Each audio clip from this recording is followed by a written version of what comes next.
Layton and Andrew to the Wimberley flood this past Memorial Day weekend. So, Mr. Schultz, thank you for being here, sir, for your comments. Thank you, Mr. Chairman. Thank you, board member, and thank you, staff, for allowing me to speak today. I've thought about this long and hard for the last 7 months and what I could do to further the advance of early warning systems along the river. The hill country, I've lived there since 1981, and I've been in business for 32 years in Comal County, serving as county surveyor in conjunction with my engineering business and surveying business. We've seen numerous floods over the years. 1998 was our big one. The water velocity was so great and the height of the water was well beyond records that we had set previously.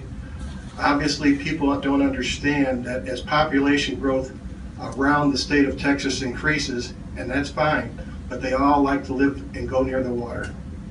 And they haven't experienced hill country flooding and the intensity of hill country flooding probably nowhere else in the United States except here. We are an intensity alley when it comes to floods.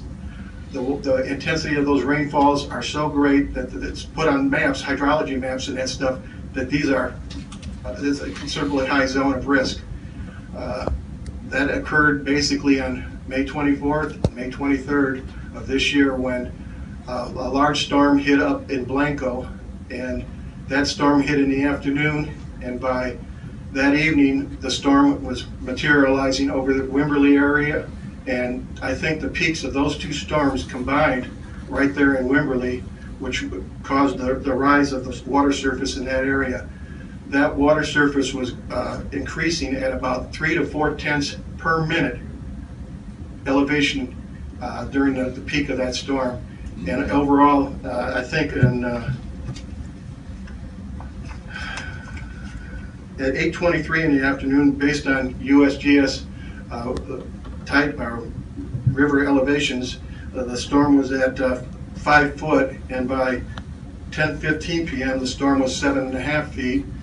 And in the next hour, the storm raised that water surface by 14 feet. And an hour beyond that, which would take you up to 12:15, that storm was basically 27 feet above where it started 2 hours earlier. The problem with these storms are the volume of water and the velocities of the rivers and what they contain. It's not like swimming in any normal water. It's like swimming in a cement mixer with all the aggregate and the trees and everything else that's in there. Once you end up in that river, it's pretty hard to get out. By miracle, my son-in-law, Jonathan McComb, managed to come out of the river. And by his testimony to us, we were to find out what happened to the family during those last hours. Also, my daughter was calling my oldest daughter, my youngest daughter was calling my oldest daughter at the time when she went into the river, and basically told her that to tell mom and dad I love them and that I miss them, and then her phone went dead. So we know she was in the water at that time, and that was around 1:15 in the morning of Sunday, the 24th. After that, everything went dead. I would like to commend Senator Watson and the governor both for allowing me to speak, and that they brought this funding forward. I would hope that in the future that we can work with all the entities, the federal government, the state, and the local entities. The local entities got to take charge of it because they control their emergency centers. And that's where that information needs to be fed through so that they can warn the sheriff's departments, the police departments, and so forth to evacuate people in these low-lying areas. It was unfortunate that my daughter and all the people in that house had 361 area codes.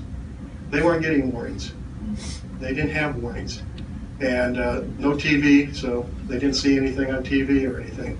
And this house was sitting on stilts, about 8 feet in the air.